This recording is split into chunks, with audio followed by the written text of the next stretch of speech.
Hello everyone, welcome to Tactica Imperialis and to today's video. First off, you might be wondering what's on my arm.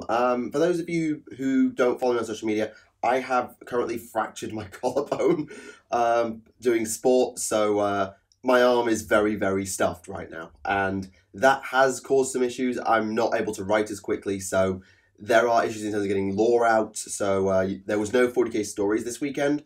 I bumped that back by a week, and I want to get the next Champions of Humanity done, but I'm going to be in theatre having this operated on pretty soon as well, so I will get as much lore as I can out, but there will be gaps, because I genuinely do not have the writing speed with one hand to do all of the uni stuff and all the channel stuff. I'm sorry, it's just the way it has to be for a few weeks. I will try and get back up to a weekly schedule as soon as possible, sorry.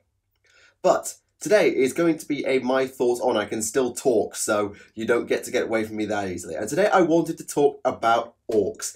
By now it is in the back end of Orktober, this beautiful, amazing thing that we have. And we now have a full roster of what's coming for the orcs, including the Speed Freaks game, which is on pre-order at the moment, I believe, and the Codex will be along presently.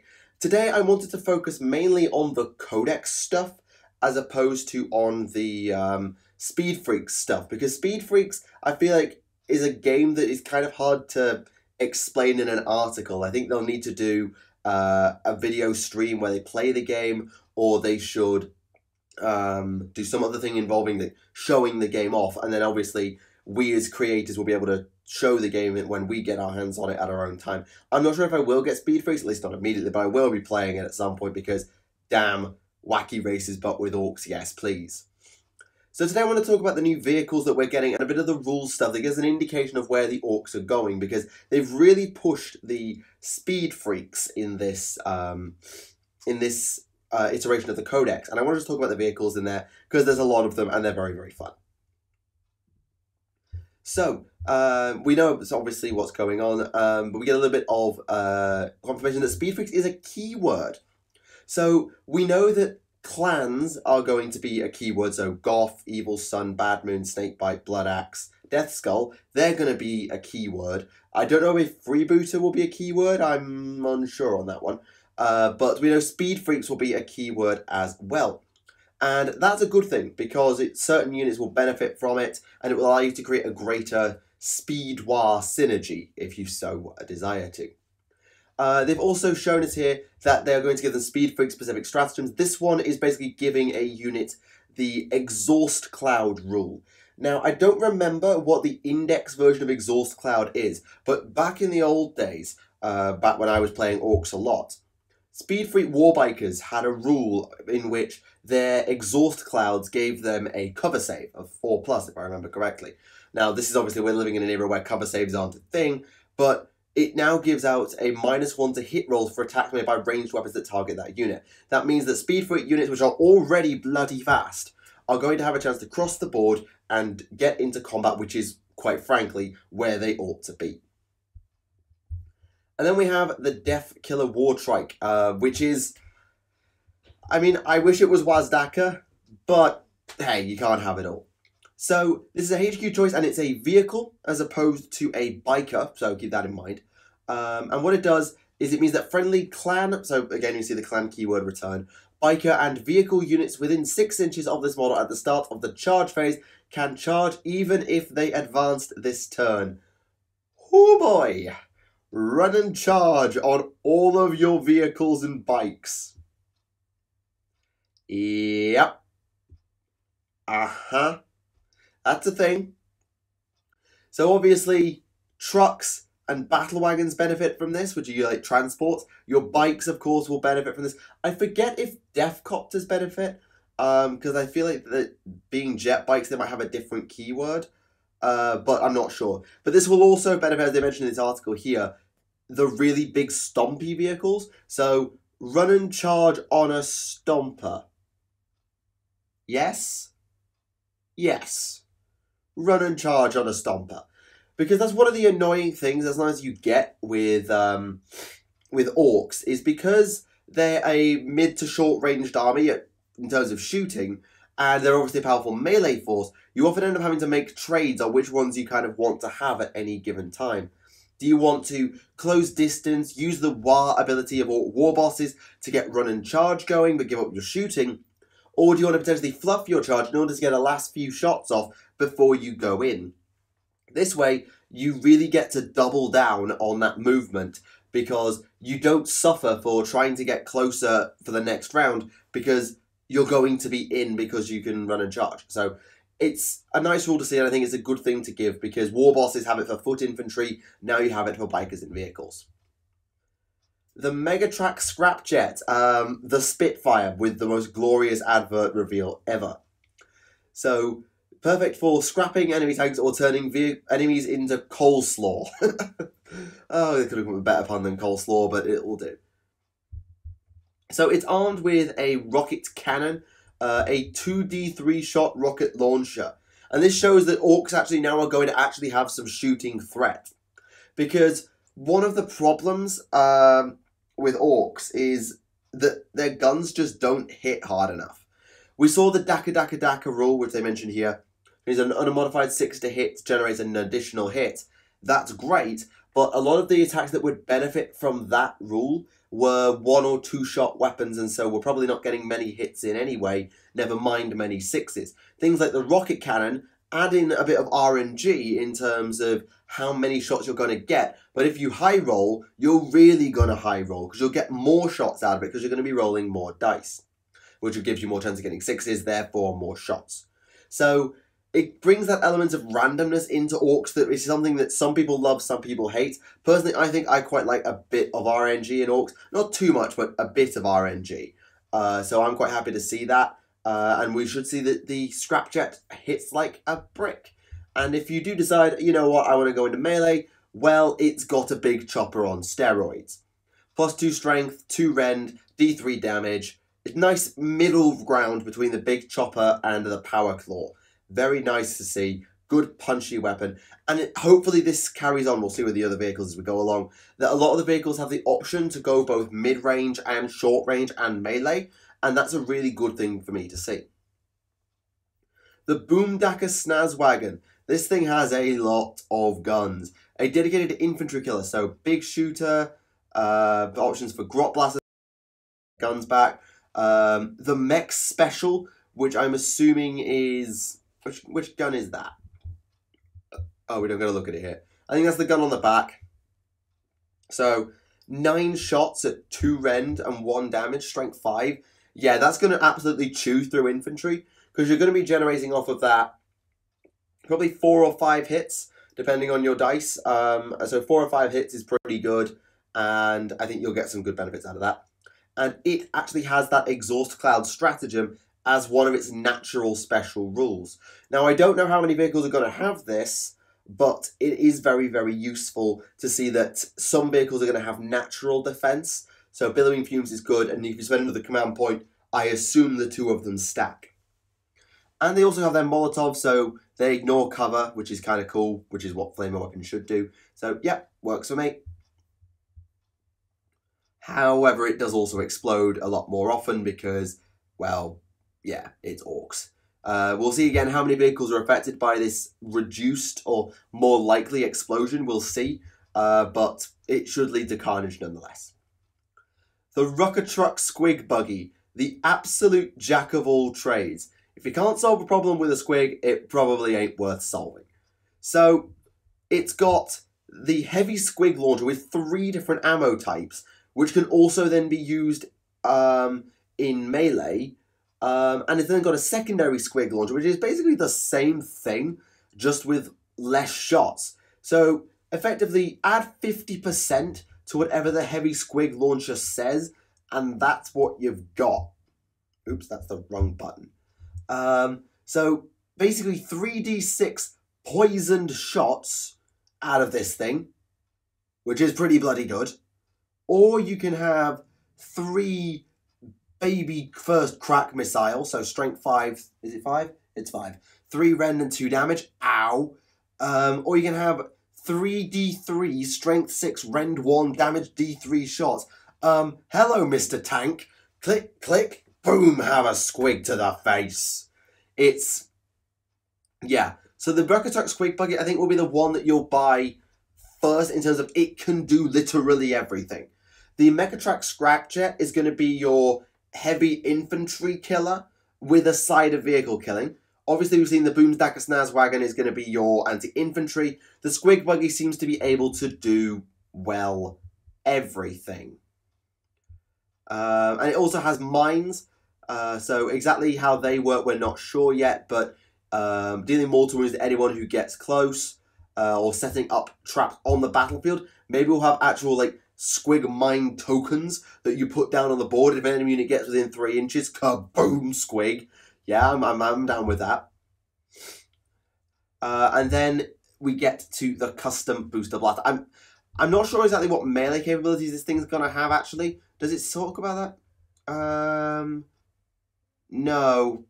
It's got a melee weapon, but it's not that good. I was hoping that there would just be giant pile of squigs that were able to attack the enemy, but no such luck. The custom booster blaster. This thing gets to fire a gun out of his exhaust, so it has basically 2 burners on it. Nice. Piloted by Grots. The rivet cannon, 6 shots, strength 7, rend 2, damage 2. In any army that's not orcs, that gun is nuts, okay? Because 6 shots that are effectively an auto cannon. The only reason this isn't broken is because it hits on 5s. Yeah, good gun. And then it's got stake bombs because, well, stake bombs. And it also has a ram attack, so it gets to do mortal wounds on impact. Lovely, lovely, lovely. So yeah, I quite like the custom booster blaster, and this is one that's in Speed Freaks, so you're probably going to see a lot of this vehicle, just because people who buy Speed Freaks will have it. The Shock Jump Dragster. It's a shock attack gun on a bloody tank. Yes!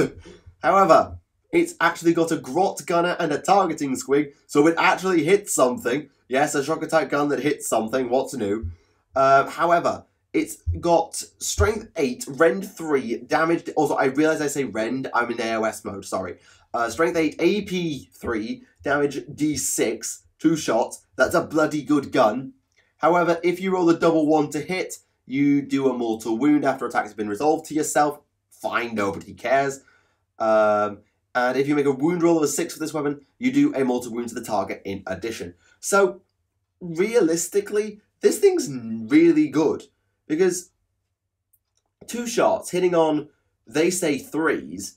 If you roll a double 1, then you do a mortal wound to yourself. Whoop-de-doo. If you roll a 6, you get an additional hit. Great. And you've got the option of doing more mortal wounds thanks to the wound rolls. And if it connects, which it should... Excuse me. If it connects, which it should, well, strength 8, AP 3, damage D6. Very nice. Oh, and because it's a shock attack gun, it also teleports. If you roll a 4+ when advancing with this model, remove it from the battlefield and set it up anywhere on the battlefield more than 9 inches away from any enemy units. After doing so, you may take a mortal wound. So, yep, that's fun. Teleporting tanks. This is going to be really useful for late game objective grabbing, because you might decide, you know what, I'm just going to risk an advance with my shock jump dragster and just jump it to the other side of the board to grab an objective. Or you could use it very conservatively in the early game and say, okay, I'm going to sit back a little bit with it, protect it a little bit, shoot, shoot, shoot. Okay, I'm now in melee range. Okay, I'm advancing with it. Right, I'm going to teleport next to my Death Killer War Trike, benefit from Speed War so I get advance and charge. Thank you very much. Bang, straight into melee with the buzzsaw little axle thing. And I think that could be quite a fun little combination, because it means that your dragster gets to be kept safe whilst firing its stupid gun, and then teleport forward into the danger zone when the time arrives, which is fun. And they do talk about clan cultures here. So, yep, benefits for evil sons and goths and stuff. I'm not sure how much they've talked about that in the other preview articles, because I'm broadly across it, but I haven't seen it all. And of course, everything I've said today needs to be prefaced by the fact that we haven't actually seen the stats for the vehicles yet. Sorry, I'm miles over to the left here. So, they're the vehicles. Is there anything else I want to talk about today?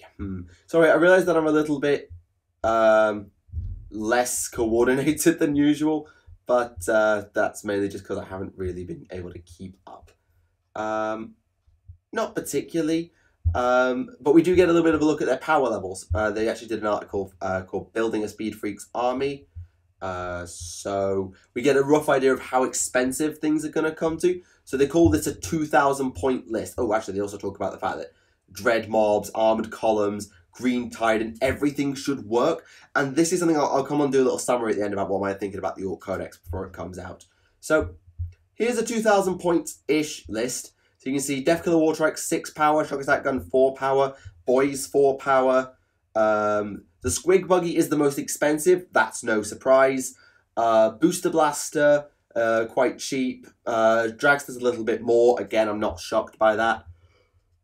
Orktober 15 power. I can't remember what they were in the codex, in the index, sorry. And that's a fast attack detachment. I forget what its name is, for 9 CP. Or is it a battalion? It's not a battalion, too many fast attack options. So this is sort of an indication of how expensive things are going to be in the Ork Codex. And I think that's pretty good, that you've got 30 boys, 1, 2, 3, 4, 5, 6, 7 fast vehicles, a Morkanaut, 3 transports, and an elite unit, and some bikers, and a shock attack gun for lols. Yeah, I think that's pretty good. I think that's pretty good, and hopefully the rest of the army is well priced as well. So I want to close out this video, this last few minutes, by talking about my thoughts on what I want the Ork Codex to be, because as much as I'm a massive Ork fan, I've been pretty quiet throughout Orktober, between an elfin adventure and then getting injured. I've not really talked much about orcs. What I want from the Ork Codex, and I've said this before, I think in podcasts or in conversation, is I don't want the orcs to be tier 1. I want the orcs to be fun. I want them to be interesting to play, lots of fun builds, with enough power that they're not considered a joke and that they're not like garbage tier. So in my world, a good Ork Codex puts the orcs at tier 2. Not this tier 0 curb stomping every tournament level nonsense. Maybe not even tier 1 where you consistently expected to beat most opponents. I want the orcs to be like tier 2, where they will beat people if you've got a good general or you build a good list and you know what you're doing. But they're not going to be curb stomping people. I want orcs to be a fun army to play with. I want them to be a fun army to play against. And in an ideal world, I want multiple builds to work. There will be, of course, the most powerful build that maybe is tier 1. Fine, I accept that, and I think that's gonna happen. But I want most of the Ork builds to work, so I want to see dread mobs with the right clan culture, with the right build, work. I want to see Speed War work. I want to see Green Tide work. Because that's the problem with a lot of things in 40k, is that there is one way to skin a cat. There is one way to play an army that is actually definitively good. So with the new changes in the big FAQ, some people are saying, well, now the only way to play Space Marines is to play Ultramarines. With the change to Alpha Legion, maybe now Chaos has lost all but one of its most powerful builds. And other changes as such as saying, well, there is now only one way to play that codex. That is the only way to play that codex that is anywhere near good. Everything else can be chucked on the garbage fire. I don't want that. I'm okay with orcs sucking a little bit. I'm okay with having to be good at the game in order to win a game with orcs. I'm okay with having to throw caution to the wind and do some real fun strategizing and improvising and praying to RNGesus to make orcs work. That's what I consider a good Ork Codex. It's not ultra streamlined. It's not ultra powerful. It's not curb stomping everybody. It's a good scrap. There's no such thing as a good fight for the orcs where they just run somebody over in 5 minutes. That ain't a good, proper war, innit? We want a proper scrap, which means we go long, we have interesting fights that keep going, that swing back and forth. And while I don't know if 40k is designed to give them that, that is what I think the orcs should be. They should be an army that can beat anybody on their day, or with some good RNG. But I don't want them to be utterly insane. So we'll see. We still have to see the clan cultures, and we haven't got all the full pricings and stat lines yet. So we have a bit of time until we get the Codex, until we get a final view on what we think the Orks are going to be like. But looking at the vehicles today and the attitude that they seem to have toward them and what they're saying in their hype articles, I think that there is hope. I think that the Orks are going to be really interesting, and I'll definitely consider going back to them. I don't know what I'm going to buy. I don't know whether I'll buy much or anything at all, but I'm interested to go back. And that's important, because that's something that didn't happen with my Tau. When I was playing Tau, when I was away in France, the Tau Codex came out and I did not give a damn. I read the lore section twice, and that was about it. I've not played with my Tau since they got their Codex. AOS 2 didn't help with that, I'll give you, but I've not touched them. I have no intent of going back to them. I don't care. I wasn't interested by what they got. The Orks, I'm interested. I want to see more. So, we shall see. But that's just my opinion. Let me know what you think in the comments below about what you want for the Ork Codex, what you're hoping for, whether you think that what we're seeing lives up to what you want. All of those fun things. I'm very interested to see what you have to say. For now, thank you for watching Tactica Imperialis. I apologise again for the lack of content as it comes and goes with my injury and surgery and all of that. But I will do what I can. I'll see you all very, very soon. I do not doubt. Bye for now.